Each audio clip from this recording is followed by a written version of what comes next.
Hello and welcome to Our Business.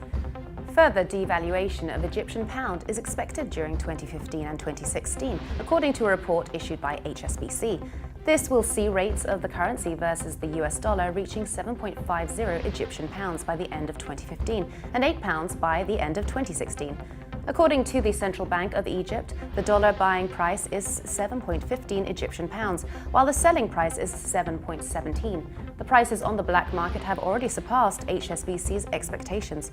Selling dollar price ranges between 7.50 to 7.59 pounds, while the buying price varies between 7.60 to 7.62 pounds. The Bank of Beirut, as is the case in most of the leading banks in Lebanon, is keen to strengthen its presence abroad, most notably in Australia, in a bid to diversify its sources of income. In February 2011, it acquired 85% of Laiki Bank Limited for $420 million in a bid to tap into the large market, which also has a big Lebanese community. Currently, Bank of Beirut is the only Lebanese bank that has ventured into Australia. Bank chairman Salim Sefer believes that the assets of Bank Sydney will eventually represent a substantial share of Bank of Beirut's consolidated balance sheet. Bahrain's sovereign wealth fund, Muqtalakat, has agreed to sell some of its stake in McLaren to the Formula One team's overall head Ron Dennis, who is set to become the majority shareholder. No details were given about the number of shares involved, with Muqtalakat currently holding a 50% stake.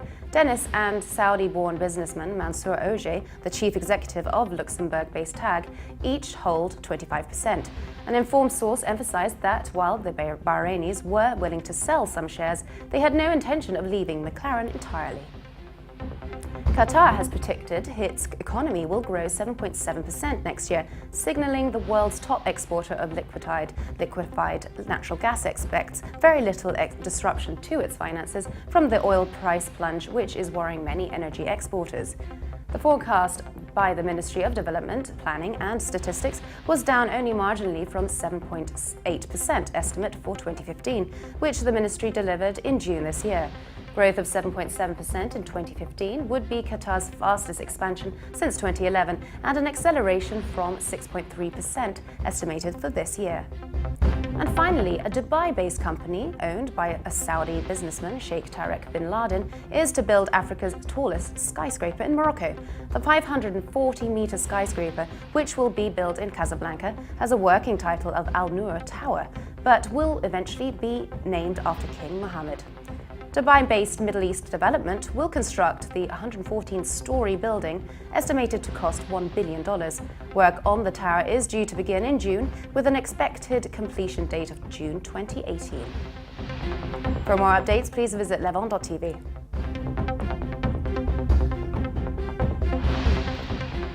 That was it for today. We will be back tomorrow with some more from the business world in the Middle East. Goodbye.